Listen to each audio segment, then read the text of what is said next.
Oke, welcome to Total Politik. Jumpa lagi di konten teman mikir ya. Dan hari ini gue udah bersama seorang teman mikir, pengamat politik papan atas yang selalu keluar masuk televisi. Tentunya tidak mungkin penjara dong. Kalau penjara bukan pengamat politik, mungkin pengamat narkoba atau pengamat apalah. Yang pasti pemakai gitu kan atau pengedar gitu baru masuk penjara. Tapi kalau ini pengamat politik top yang nomor handphonenya selalu ada di top list handphonenya elit-elit bangsa ini. Mari kita sambut Henry Satrio.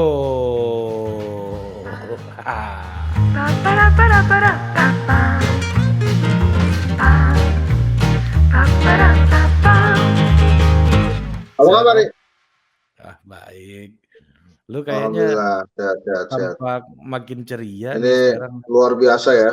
Sebelum mulai ceria, nah ini sebelum kita mulai, ini dulu saya ucapkan selamat tahun baru Hijriah Iya. buat umat Islam dimanapun Anda berada.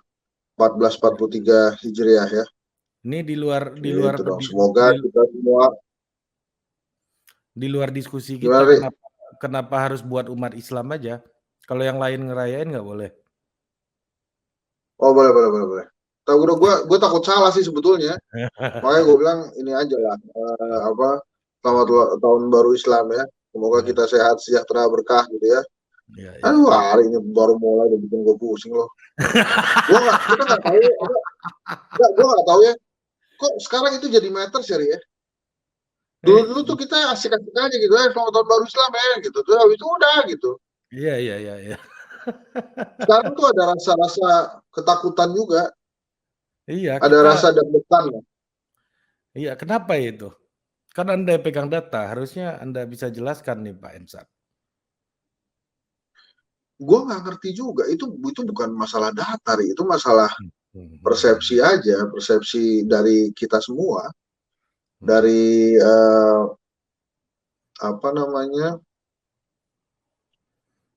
yang sekarang itu yang kita pernah bahas kan sebetulnya what happened sih sekarang itu sebetulnya. Kenapa kemudian jadi begini, kita tuh jadi deg-degan untuk menyampaikan selamat gitu, takut salah dalam berkata-kata gitu ya. Padahal kan harusnya slow aja kan. Kemarin ini slow aja kemarin. Nah, jadi pernah konten gue di Total Politik, gue juga bahas hal ini ya. Pertama, memang karena mungkin ada regulasi di negara yang membuat kita itu sangat berhati-hati untuk menyampaikan isi pikiran kita gitu. Jadi takutnya regulasi ini juga bisa dipelintir. Tapi yang kedua, memang gerakan perlawanan bahasa ini lagi naik-naiknya karena era medsos, era keterbukaan ruang publik, sehingga perjuangan bahasa itu dianggap sebagai perjuangan untuk mencapai cita-cita keadilan gitu. Jadi misalnya lu kayak Deddy Corbuzier pernah kena jangan orang gila, orang dengan gangguan jiwa ODGJ gitu misalnya. Dia dikritisi karena bilang orang gila gitu. Jadi karena ya ODGJ dong. Jadi nanti akan ada nasi goreng ODGJ gitu kata temen gue Coki Pardede. ODGJ lu Ndro gitu kan. Jadi enggak, tapi gini. Sorry. Itu kita bahas dulu sebelum kita masuk ke topiknya. iya. Harus nggak itu kita ngomong ODGJ atau itu hanya sekedar imbauan aja? Ya itulah yang perlawanan bahasa itu. Jadi menurut mereka ketika lu menggunakan bahasa gila, lu nggak memberikan rights kepada orang dengan gangguan jiwa ini gitu. Lu lagi mengkoordinasi mereka gitu sebagai objek eksploitasi lo gitu. Nah sehingga perlawanan bahasa karena bahasa itu adalah penanda kan Om Ensat dokter komunikasi gitu ya. Emansipasinya dimulai dari penanda ini gitu. Dari penggunaan bahasa gitu. Sehingga maknanya secara struktural bisa berubah gitu. Gue pernah juga tuh dengan beberapa teman di LSM, jangan ngomong pembantu rumah tangga dong. Iya, Harusnya betul. pekerja ART, rumah tangga. ART. Bukan. Nah iya itu pekerja rumah tangga, sekarang ada lagi Iya, asisten rumah tangga. enggak, ya. Nah itu perlawanan biar mereka nggak subordinat gitu, dan itulah yang tren di Eropa dan Amerika yang disebut sebagai, the political correctness. Nah, jadi pernah ada kasus di Inggris tahun 2000 ketika ada asylum itu apa, pencari suaka ya, pencari suaka dari, negara-negara Timur Tengah itu begitu masif kan sampai hari ini London itu dijuluki Londonistan kan karena banyak, pencari suaka dari Timur Tengah karena political instability di negaranya. Nah, waktu itu ada satu anggota DPR atau anggota parlemen Inggris yang dilaporkan kepada komisi rasial karena menggunakan istilah bogus. Bogus itu maksudnya itu gadungan. Jadi, ya mereka dianggap gadungan dan, para political correctness ini menganggap itu sebagai sebuah tindakan yang rasial gitu. Padahal ya belum tentu juga orang datang ke Inggris karena suaka politik, jangan-jangan dia mau cari opportunity ekonomi juga karena banyak imigran yang ilegal juga gitu ya. Nah makanya akhirnya, waktu itu tabloid The Sun atau harian The Sun kalau nggak salah itu The Mail, Daily Mail, itu mengeluarkan statement di editorialnya Betul. mengatakan bangsa ini terlalu sibuk memikirkan bagaimana cara menggunakan bahasa yang benar. Sementara ini imigran-imigran ini mau lu apain itu yang harus lu pikirkan gitu. Iya iya iya, itu juga yang gua tadi mau nanyain gitu. Terus bener nih, itu gue juga setuju tuh. Tadi gue juga mau ngomong gitu. Terus kita nggak sibuk ya. Maksudnya gini loh. Nih di lembaga survei nih. Gue tuh tadi baru ngumpulin para peneliti gue nih kan. Kita menuju tahun politik kan. Gue mencoba untuk membuat kuesioner yang memang pertanyaannya itu pertanyaan dengan menggunakan bahasa-bahasa layman gitu, menggunakan bahasa-bahasa yang sehari-hari kita lakukan gitu. Misalnya gini, lo mau bertanya tentang apa sih kekurangan pemerintah gitu ya, atau apa sih kelebihan dari pemerintah gitu. Nah kalau lo nanya pakai bahasa formal seperti itu, nanti jawabannya keluarnya itu formal, padahal belum tentu itu jawabannya. Betul betul Dan terus betul. kita berdiskusi tuh lama, terus sempat kita praktek juga. Jadi misalnya begini, menurut Anda apa sih kekurangan dari menurut Anda masalah terbesar apa yang akan dihadapi oleh Indonesia gitu. Kemudian misalnya pertanyaannya, menurut Anda apa sih masalah yang harus segera diselesaikan oleh negara ini gitu misalnya. Nah itu jawabannya COVID gitu ya. Atau yang lebih membingungkan lagi jawabannya ekonomi.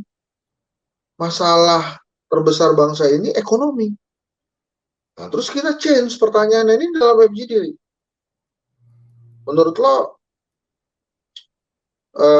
yang mesti segera diberesin tuh apaan ya? Nah itu jawabannya bisa jadi langsung berubah. Dan benar itu berubah. Gue nggak punya duit. Gitu.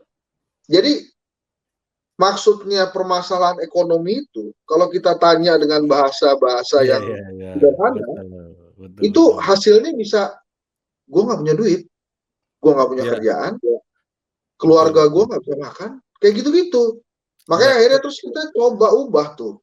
di sisi Coba lain deh, pemerintah ketika mendapatkan survei yang isinya adalah permasalahan ekonomi, mereka menjelaskan variabel-variabel makro, neraca perdagangan, dan ya, lain-lain gitu kan yang makro gitu yang padahal urusan perut itu, Rik. iya iya iya, Masalah makan. urusan perut itu kan bukan hanya soal pertumbuhan ekonomi, tapi kualitas dari pertumbuhan itu juga gitu, yang Iya, benar-benar iya, berkualitas nggak pertumbuhan itu gitu. Gua nggak iya, belajar ekonomi, tapi gua tahulah prinsip-prinsipnya dikit-dikit. ya. paham lah ya kita, karena kan ada dasar-dasar ekonomi juga waktu itu kita dapat kan, Yoi. gitu. Nah makanya itu tuh kita bahas tuh beberapa dengan FGD kita itu gitu. Nah termasuk beberapa hal yang kita coba eksplor lagi, hasilnya juga beda. Misalnya gini, kita tanya ya, menurut Anda kriteria pemimpin seperti apa yang diinginkan Anda memimpin Indonesia? Nah itu keluar bahasa-bahasa yang kriteria-kriteria yang formal tuh, Betul, betul, yang betul, sulit betul. lagi diterjemahkan. Misalnya jujur, dekat dengan rakyat, gitu Ya ya. itu Nah terus, tipikal. kita ubah pertanyaannya. Lu pengen pemimpin yang kayak gimana sih? Nah itu beda tuh. Ya kalau gue sih terserah lah ya pemimpinnya kayak gimana. Yang penting tuh kita bisa makan, kita hidup sejahtera. Kalau ada yang susah-susah, jadi bisa kasih solusi, bisa kasih pemecahan gitu. Terus ada lagi satu lagi, Ri. Misalnya gini, korupsi. Korupsi itu apa sih? Gitu ya. Dibandingkan dengan pertanyaan kayak gini. Menurut Anda apa yang dimaksud dengan korupsi gitu? Nah ini kan gini ya, ada partai politik yang walaupun banyak kadernya ditangkap korupsi, tetap menjadi salah satu partai politik yang terfavorit kan ya. Nah itu kita tanya Betul. tuh, kenapa sih lo tetap milih partai ini? Jawabannya kan formal gitu. Oh ya karena ini partai yang mengutamakan yang peduli rakyat, yang dekat dengan rakyat gitu-gitu. Kalau kita pertanyaannya kita ubah, itu berubah semua. Jadi matters ternyata pertanyaan itu. Dan Betul, betul. bahasa, pada saat kita bertanya dengan bahasa-bahasa yang lemons, itu kita lebih dekat dengan si responden, dan respondennya lebih lebih seneng gitu jawab kita. Nah itu tadi Tapi masalah bangsa, ini kita jadi tapi bahas-bahas.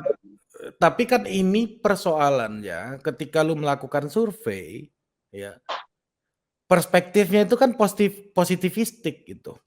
Ya, lu Iya, harus ya. memang harus berjarak, memang harus objektif gitu kan. Kalau secara filosofikal, positivisme itu kan harus sensory experience gitu. Jadi dan semuanya itu bisa dibendakan. Jadi ketika lu melakukan survei itu kan basis filosofinya adalah seperti halnya seorang peneliti di lab yang bisa lihat objek penelitiannya. Nah, ketika lu menggunakan bahasa-bahasa mereka, itu gua rasa udah nggak, ya gua nggak tahu nih, bisa gua minta pendapat lu gitu Om Hensat. Ketika lu gunakan bahasa mereka, itu artinya lu kan udah nggak objektif lagi, udah menjadi bagian dari, subjective meaning dari orang-orang ini gitu, dari Ya, orang-orang yang lu teliti gitu. Ini soal ya karena paradigmatik ya. betul, betul, betul, betul. Itu juga tadi dibahas sama sama para peneliti gue gitu. Itu termasuk cherry picking nggak? Karena kan kita akhirnya Betul. cherry picking itu ya cara-cara picik ya dalam survei untuk mendapatkan hasil yang pengen kita dapetin gitu. Itu termasuk cherry picking nggak gitu. Jadi akhirnya ini belum diputusin nih, Ri. Tapi memang tujuan dari perbincangan tadi itu kita mesti dapetin jawaban yang setidaknya mendekati apa yang dimaksud dengan kebutuhan responden itu gitu. Memang selama ini kan kelebihan lembaga survei kedai kopi itu kita selalu melakukan FGD setiap kali survei ya. Sebelum survei, jadi pada saat menentukan kuesioner tuh kita FGD tuh. Ngerti nggak nih orang kira-kira dengan kuesioner ini. Terus setelah keluar hasil, kita FGD lagi tuh untuk merekonfirmasi ya. Kira-kira memang kejadiannya begini nggak, atau memang ada beberapa pertanyaan yang kita pengen perdalam gitu. Iya. Nah, memang Misalnya selalu seperti itu gitu. kayak ini ya, kayak soal gue contohin ya, selalu ada bias gitu ya, kayaknya nggak perlu lagi kita tanya permasalahan apa yang di masyarakat gitu. Karena Mhm. setiap survei itu hasilnya sama, pekerjaan, terus, bahan bakar apa, bahan bahan pokok gitu, Ya selalu kayak gitu. ekonomi, Iya mhm. itu kenapa ya kecenderungannya kayak begitu? Apakah, gini, gue berpikirnya gini, jangan-jangan karena terlalu banyak, apa namanya, ya apa ya, hasil survei dipublikasi dengan temuan kayak begitu, ya bahwa bahan pokok terus, pekerjaan gitu ya, terlalu banyak itu dipublikasi, sehingga itu menjadi bandwagon gitu untuk masalah masyarakat gitu. Ya, Mmm. jangan-jangan gitu ya menurut gua, ya kalau kita lihat misalnya dari data-data, BPS gitu misalnya ada peningkatan gitu misalnya dalam lapangan pekerjaan, ada peningkatan, ada perbaikan dalam pertumbuhan ekonomi, dalam Oh pemerataan di seluruh nah, Pulau Jawa misalnya kayak begitu ya. Tapi iya iya. ketika disurvei persepsinya tetap sama gitu loh Mensat. Iya ya.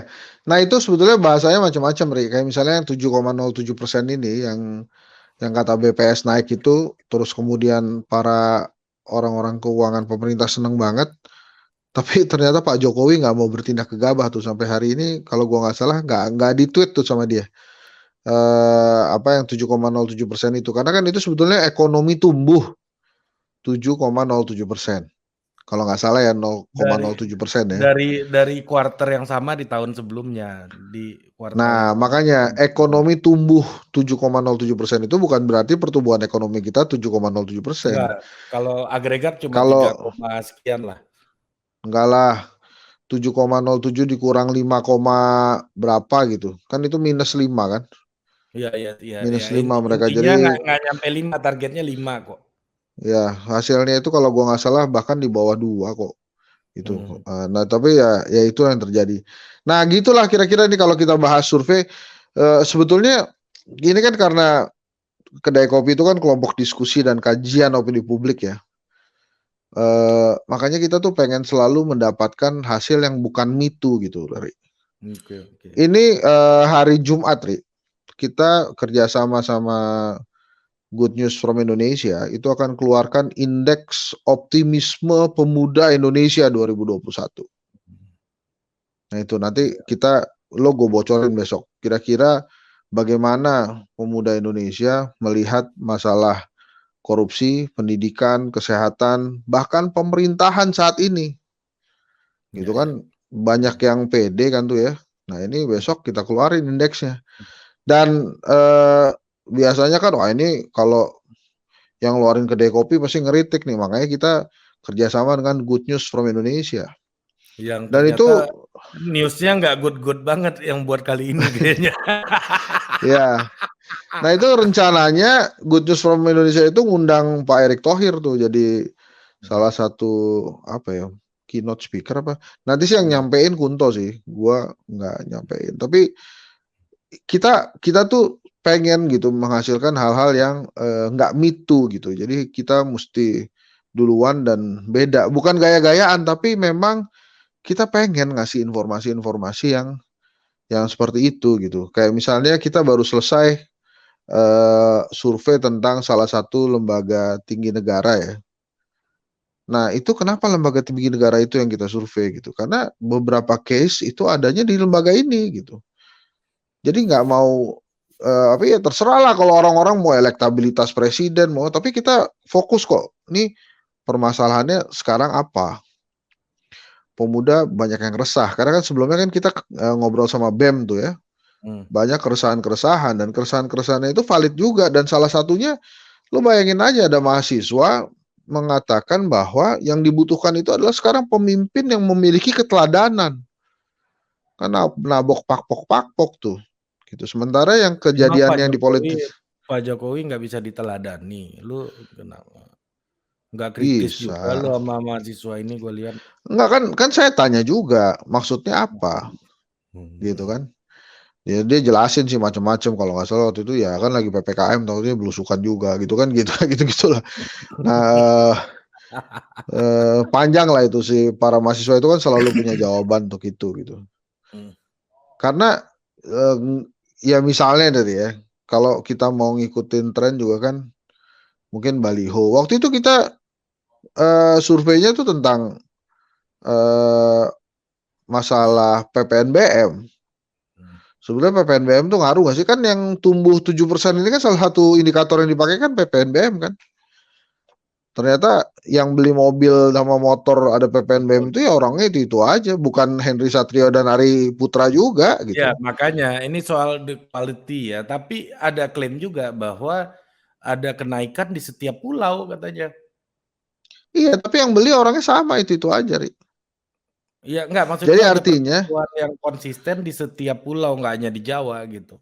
oh iya, pasti kan mereka akan ambil opportunity untuk membeli mobil murah gitu.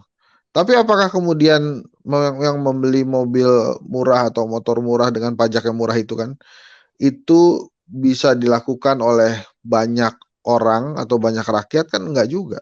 Orangnya terbatas gitu, maksudnya yang beli itu aja. Jadi gini loh, ini gue mau protes ini, sekarang bukan protes lah, kita mengkritisi ya. Tolong deh pemerintah tuh jangan nganggap masyarakat Indonesia, rakyat Indonesia tuh angka mulu gitu, ngeselin. Jadi mereka tuh selalu lihatnya kita angka gitu. Angka tumbuh ekonomi, angka perkembangan ini, angka itu. Menarik, Oke lah menarik. ya, kan sekarang sering sekali mereka selalu bilang kalau debat itu pakai data. Iya, tapi lu juga mesti pakai hati sama rasa, bukan cuma data. Hati rakyat tuh juga data, Bos. Iya, jadi jangan debat. Kalau mau debat tuh mesti pakai data. Ya lu juga mesti punya rasa dong di debat itu. Gitu loh maksud gue. Nah ini kan kita kebiasaan nih pemerintah kita itu, apa-apa tuh ngelihatnya pakai angka. Dan pejabat-pejabat pemerintah itu biasanya kalau udah ngomong, sudah berdiskusi, itu selalu pakai data. Lo Ya nggak punya bagus dong. rasa ya? Tapi kan bagus Iya, itu. tapi Daripada bagus, tapi kita jangan katanya-katanya dilihat gitu. bener, tapi jangan semuanya rakyat itu dilihat pakai data. Kita tuh dianggapnya angka gitu. Oh, tumbuh ekonomi kita tumbuh 7,07%. Wah, ini berarti bagus nih. Kita bakal keluar dari resesi. Lo keluar kantor deh, lo jalan deh, lo lihat deh tuh rakyat lo. Kayak gimana? Lah kan itu indikatornya yang dipakai kan ekspor, ya kan? Terus kemudian PPNBM kalau gua nggak salah kan. Terus ditambah lagi konsumsi masyarakat gitu. Konsumsi paling gede, Nah, 55%-an lah. ya, terus itu lo bangga-banggain. Sementara di satu sisi, gara-gara ekonomi naik ini, tumbuh naik ini, kan itu 3 bulan kan? Tapi Ingat kan, nggak? Apa? ya, Tunggu sebentar. Apa yang terjadi dengan 3 bulan itu? Ekonomi naik, tumbuh. Akhirnya apa? COVID-nya 1000 per hari meninggal. Per bulan. Per bulan. 1000 kematian per bulan. Itu hasilnya. Itu maksud gua, Ri. Jangan melulu angka yang dikejar gitu. Tapi kalau lo pakai rasa, pakai hati nggak kayak gitu. Saya setuju tuh makanya kemarin Pak Jokowi lebih mengutamakan itu kan. Lebih mengutamakan rasa itu. Jadi nggak begitu 7,07%, dia nggak buru-buru nge-tweet. Dia santai aja, dia perhatikan. Karena itu yang bener. Jangan melulu dilihat dikit-dikit data, dikit-dikit angka. Bro, kita ini salah satu kemewahan yang kita miliki sebagai orang Indonesia itu, kita tuh punya rasa, men. Gitu loh, luar biasa. Rasaku Udah cukup ini baru saya. rasamu. Bila rasaku ini Iya. adalah rasamu, kan ada lagunya itu kan. Iya. Kadang-kadang Ya. muak juga gue ngelihat ngedengerin pejabat-pejabat kita itu, ini datanya kan begini, data menunjukkan ini, data menunjukkan itu. Tapi kan Anda Pakai sebagai rasa. akademisi harusnya kan lebih, Anda senang dong Pak Ensat. Anda sebagai doktor bahwa aparat pemerintahan kita ini udah pakai data semua gitu loh. Nah, Research akademisi base. terus database gitu atau knowledge base. Nah, Base. yang membuat seorang akademisi itu lebih tenang gitu ya Lebih bijak. hidupnya dengan apapun kondisi ekonominya itu. Selain mereka percaya data, kami juga masih menggunakan hati sehingga kami masih punya rasa. Gini loh, Ri. Wah, mahasiswa saya semuanya pintar-pintar nih. Setiap kali kita kasih kuis, ujian, hasilnya bagus-bagus. A semua, ya. Itu kan datanya. Mahasiswa kita pintar-pintar. Tapi bagaimana kita bisa mengarahkan supaya nanti mereka jadi orang sukses? Itu pakai rasa, Ri. Kalau cuma mau pinter kan ada caranya. Kalau cuma mau pinter. Kalau cuma mau hasil kuliahnya bagus kan ada caranya. Tugas ngumpulin terus. Gitu kan. Pakai analisa yang benar. Baca buku yang banyak. Itu kan bisa dapat A terus. Tapi Tapi emang udah. kualitas kemanusiaannya belum tentu Hidup. terasa. Gitu, Ri. Iya. Ini kan seperti misalnya Totpol ya. Kenapa Hensat senang banget diajak ngobrol di Totpol? Karena Totpol tuh punya rasa. Umbang-umbang terus. Bukan melulu tentang subscriber, Ben. Ya kan? Subscriber adalah dampak gitu, bukan tujuan. Ya. Tapi kan lo kalau jualan juga lo pakai datanya subscriber gue udah segini nih. Jadi ada kegunaan data, pakai itu bagus, memang harus dipakai gitu. Tapi jangan jadi yang utama gitu, Lari. Nah, gue akan menggunakan sebuah jokes yang sangat seksis dari seorang tokoh Indonesia gitu ya, untuk menjelaskan ini. Beliau bilang begini, gue siap untuk dibully lah oleh para SJW dan para political correctness gara-gara jokes ini. Dia bilang begini, data, angka, statistik itu seperti BH katanya. Maksudnya apa? Tidak penting BH-nya, tapi yang jauh lebih penting adalah apa yang ada di baliknya katanya. Ini soal meaning kan, yang mau Pak Ensat sampaikan ini kan soal meaning kan. Jadi untuk kita gua secara pribadi sangat appreciate, benar kata lu tadi, bagaimana presiden tidak terlalu reaktif dengan angka dan euforia dengan angka 7,07. Kalau misalnya nggak 7,07 itu angka lebih hancur lagi ekonomi kita kan begitu. Tapi presiden memilih untuk tidak euforia dan menganggap ini kalem gitu ya. Ini sebagai kerjanya yang udah dia bangun dan lebih mementingkan makna gitu. Rosso tadi maknanya adalah angka segini tapi gue merasa bahwa rakyat gue masih banyak yang susah gitu. Jadi apalah artinya sebuah angka ini kan begitu. Ya. Misalnya gini, Ri. Ini kan sekarang lagi diperdebatkan nih hari ini. Kenapa pemerintah menghilangkan indikator kematian? Gitu ya, atau tidak menggunakan indikator kematian dalam pengukuran PPKM COVID gitu ya. Nah, itu kan jadinya bukan perdebatan sih, akhirnya orang bertanya-tanya kenapa. Terus kemudian dikeluarkan, ini adalah salah satu teman gue bilang, Indonesia itu ini gue rela dibully untuk bercerita ini, tapi ini cerita. Indonesia itu yang meninggal 100.000, ya musuhnya sih oke-oke aja. Weh, itu kita berdebat, bro. Tesnya Indonesia itu berapa? Cuma 3 juta apa 33 juta gitu deh. Tesnya kita itu.